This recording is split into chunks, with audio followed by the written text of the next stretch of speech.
I, 30F, need to start by saying that meeting my boyfriend Jackson, 36M, saved my life in many ways. A year ago, I was in the darkest place I'd ever been, drowning myself in alcohol every night, barely functioning at work, and pushing away everyone who cared about me. But to understand how I got there, I need to go back to the beginning.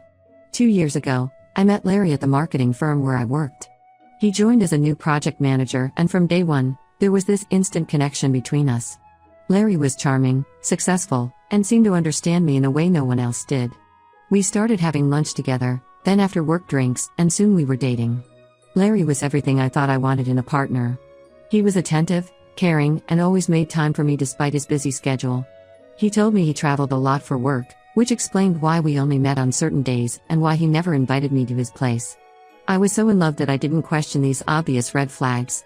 For 8 wonderful months, I believed I had found my soulmate. We talked about moving in together, about marriage, about how many kids we wanted. Larry even started looking at houses with me, saying he wanted us to build a life together. Then one day, while we were having dinner at my favorite restaurant, a woman approached our table.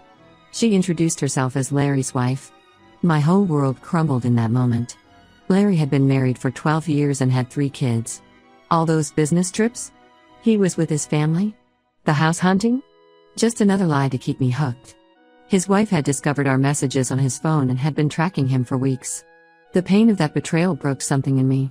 I started drinking heavily, first just in the evenings, then during lunch breaks, and finally even in the morning just to get through the day. I lost my job because I kept showing up drunk. My friends tried to help, but I pushed them all away, convinced that everyone would eventually betray me just like Larry did. That's when Jackson entered my life. He was a regular at the bar where I spent most of my evenings. One night, when I was particularly drunk and crying about Larry, Jackson sat next to me and just listened. He didn't try to fix me or judge me, he just let me talk. After that, he started showing up more often, making sure I got home safely, bringing me food, and slowly helping me see that I was worth more than what Larry had done to me. Jackson helped me get into AA and stood by me through the entire recovery process. He held my hand through the withdrawal symptoms, talked me through panic attacks, and never once made me feel ashamed of my struggles. 6 months ago, we officially started dating, and 3 months ago, I moved in with him. Everything was perfect except for one significant issue: Jackson's best friends Michael, 37M, and Darcy, 35M. They've been inseparable since elementary school. Jackson always tells stories about their childhood adventures, their college years together, and how they've remained close despite life's changes.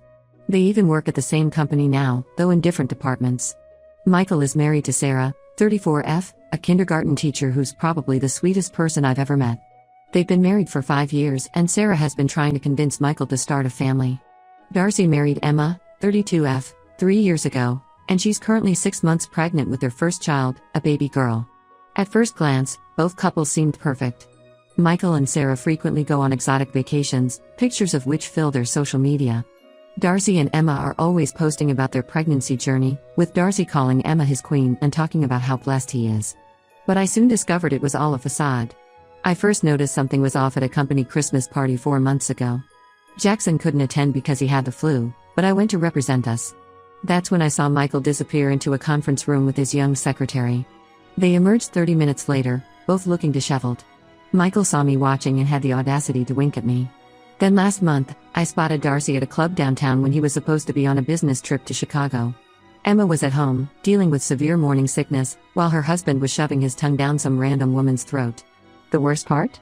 When I ran into him at breakfast the next day, he acted like nothing had happened, talking about how much he missed Emma while he was away. I've tried talking to Jackson about this multiple times.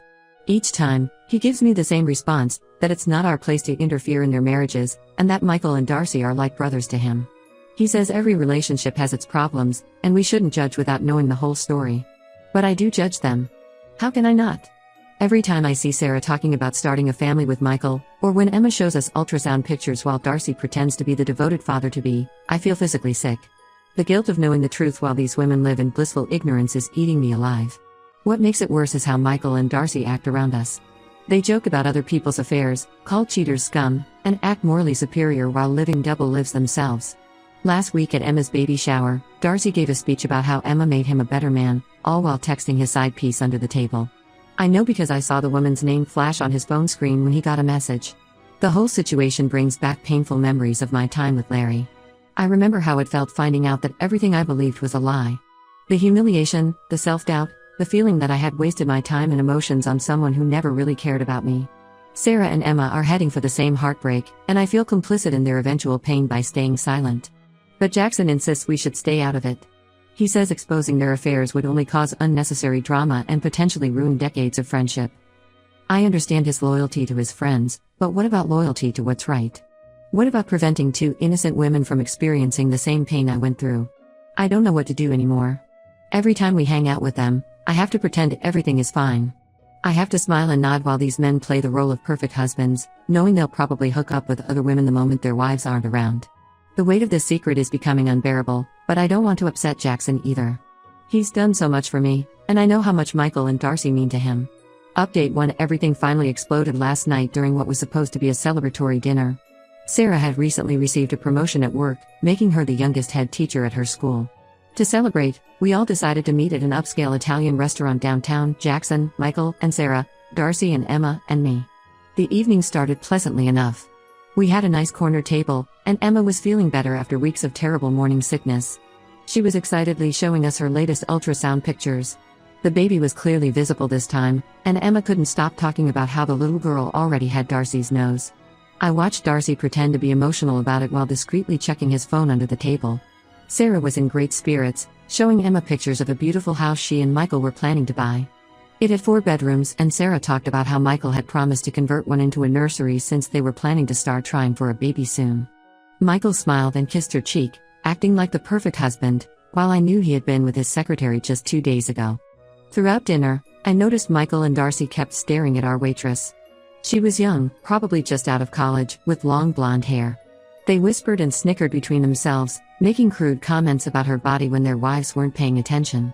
It reminded me so much of how Larry used to check out other women when he was with me, probably laughing at how stupid and naive I was. I started drinking wine to calm my nerves. Usually, I'm very careful with alcohol given my history, but tonight I needed something to help me cope with the situation. 1 glass turned into 3, then 4. The more I drank, the harder it became to watch this farce play out. When the waitress came to clear our appetizer plates, I saw Michael smoothly slip her his business card while Darcy made suggestive eyes at her. After she walked away, they exchanged knowing looks and laughed, making disgusting comments about what they'd like to do to her.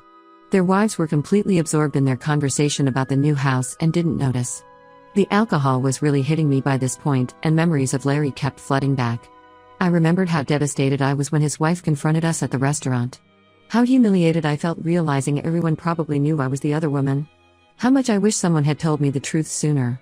Then the waitress returned with our main courses. This time, Darcy was even more obvious with his flirting. He made a show of asking about the specials, leaning in too close while she spoke, while Michael openly stared at her chest. When she left, they high-fived under the table like teenagers. Something in me snapped. I couldn't take it anymore. I stood up abruptly, knocking over my wine glass in the process. The red wine spread across the white tablecloth like blood, but I barely noticed. I pointed at Michael and Darcy, my hand shaking with anger and alcohol. I turned to Sarah first. I told her everything about Michael and his secretary, how I saw them coming out of the conference room at the Christmas party, how they hadn't even tried to hide their disheveled appearance. Then I faced Emma and revealed that Darcy's business trip to Chicago last month was actually spent at Club Azure downtown, where I saw him making out with some woman while Emma was homesick with morning sickness. The restaurant went completely silent. Sarah's face drained of all color, while Emma's hands went protectively to her pregnant belly as she started crying. Jackson tried to control the situation, telling them I was drunk and that my past trauma with Larry was making me see things that weren't there. But I wasn't done. I told them about the inappropriate texts, the dating apps I'd seen on Darcy's phone, and how they'd just been hitting on the waitress right in front of their wives. By this point, other diners were openly staring at our table. Sarah suddenly grabbed Michael's phone from his jacket pocket. Despite his protests, she found dozens of explicit messages between him and his secretary. Emma checked Darcy's phone and discovered multiple dating apps and conversations with other women, including plans to meet up when he was supposedly working late. The scene that followed was chaos. Sarah threw her full glass of red wine in Michael's face, screaming about how they'd been trying for a baby while he was sleeping with his secretary. Emma was sobbing uncontrollably, asking Darcy between hiccups how he could do this to her and their unborn daughter. The restaurant manager asked us to leave after Sarah started throwing breadsticks at Michael. In the parking lot, Michael and Darcy turned their rage on me. They called me every horrible name they could think of, saying I had no right to destroy their marriages. They threatened to cut Jackson out of their lives if he didn't break up with me immediately. Sarah and Emma left together in Sarah's car, both crying and holding each other.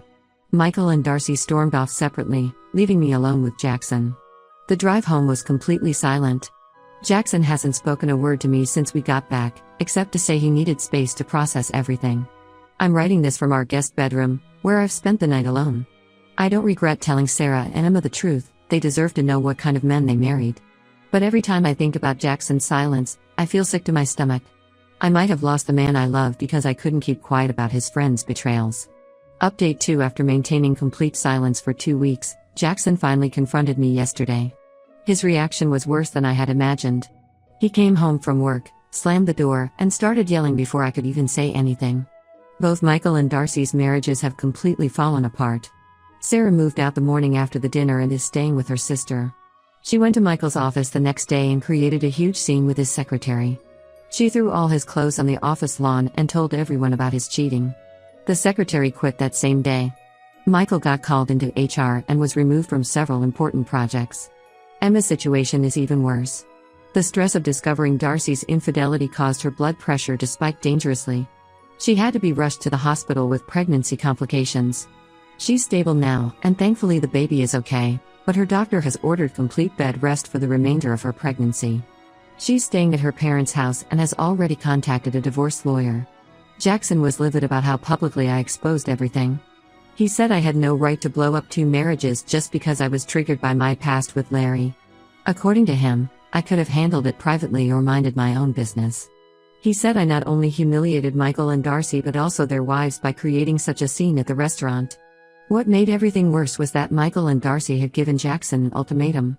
Either he breaks up with me, or they'll end their 25-year friendship. They're blaming me for destroying their marriages and say they can't be friends with someone who would stay with a vindictive homewrecker like me. We had a massive fight about it. I reminded Jackson how he had helped me when I was destroying myself after Larry's betrayal. How could he now defend 2 men who were doing the exact same thing to their wives?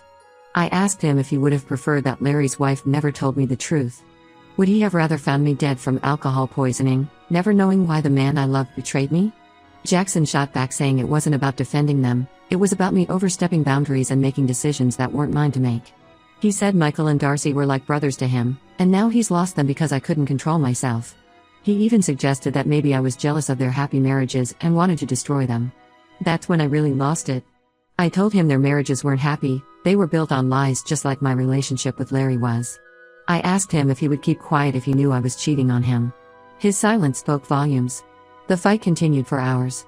Jackson brought up how Michael and Darcy had always been there for him.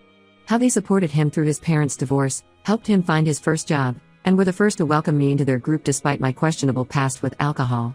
He stormed out around midnight and didn't come home until morning. When he returned, he had a packed bag with him. He said he needed time away from me to think about everything. He's gone to stay with his sister for a while. Before leaving, he said he doesn't know if he can forgive me for costing him his best friends. I've been sitting in our empty apartment since he left, wondering if I did the right thing. Sarah called me yesterday, crying and thanking me for telling her the truth. She said she had suspected something was wrong but had been too afraid to look deeper. She found out Michael had been sleeping with his secretary for over a year. Emma texted me this morning. She said that while she wishes she had found out differently, she's glad she knows before the baby arrives. Her parents are helping her set up a nursery at their house, and she's decided to give the baby her maiden name. But despite knowing I did the right thing, watching Jackson walk out that door broke my heart. The man who helped me through my darkest time might never forgive me for exposing his friends' betrayals. I keep replaying the dinner in my head, wondering if I could have handled it differently. But then I remember the look on Sarah's face when she saw those messages, and Emma's hands protectively covering her pregnant belly as she cried, and I know I couldn't have stayed silent. Update 3: It's been 3 months since everything fell apart, and I finally feel ready to share how things ended. After staying with his sister for 2 weeks, Jackson came back home, but things were never the same between us. He spent most of his time at work or locked in the guest room, barely speaking to me except when necessary. I tried to make things work. I apologized for the public way I handled the situation, though not for telling the truth. I suggested couples counseling, but Jackson refused, saying the problem wasn't our relationship, it was my inability to mind my own business. The final breaking point came last week. I was doing laundry when I overheard Jackson on the phone with Michael in the guest room. He was apologizing for not controlling his girlfriend better and promising to fix things. He told Michael that I was just damaged from my past with Larry, and that he could convince me to apologize publicly for spreading lies about them. That conversation made me realize that Jackson wasn't the man I thought he was. The person who had held me through withdrawal symptoms, who had shown such compassion when I was struggling with Larry's betrayal, was now actively trying to help cover up his friend's cheating. He was willing to make me look like a liar just to salvage his friendships. I waited until he left for work the next day, packed all my things, and moved out. I found a small apartment across town and sent him a message saying it was over. He tried calling multiple times, then showed up at my workplace. He said he was just trying to keep peace between everyone, that losing his best friends was killing him. I told him that I couldn't be with someone who would choose to support cheaters over doing what's right. Sarah's divorce from Michael is almost finalized now. She sold their house and has been excelling at her new job as a principal at a different school. She started dating one of the dads from her old school, someone who had also gone through a divorce because of cheating. They're taking things slow, but she seems happier than I've ever seen her. Emma gave birth to a healthy baby girl last week. She named her Lily, after her grandmother, and gave her her maiden name. She's fighting for full custody and will likely get it given Darcy's history of infidelity and the stress he caused during her pregnancy. Her parents, who had always treated Darcy like a son, have completely cut contact with him. Michael and Darcy aren't doing so well. After the secretary quit, rumors spread at their company. Michael was passed over for a major promotion he was supposed to get. Darcy's real estate business has taken a hit since Emma's father was one of his biggest investors. They're both living in Darcy's old bachelor pad, still trying to convince everyone that I'm the villain who ruined their perfect lives. Jackson sends me texts sometimes, usually late at night, saying he misses me and that we can work things out. But I've realized that what I thought was strength in him, his loyalty to his friends, was actually cowardice. He'd rather support wrong actions than risk losing old friendships. I've been sober for 3 months now, despite everything that's happened. Sarah, Emma, and I have become close friends. We meet for coffee every week, and I'm going to be Lily's godmother. Sometimes doing the right thing costs you relationships, but I'd rather be alone than silence my conscience to keep people happy. I don't regret telling those women the truth, and I never will. As Emma said to me yesterday, you saved us from wasting more years of our lives with men who didn't deserve us.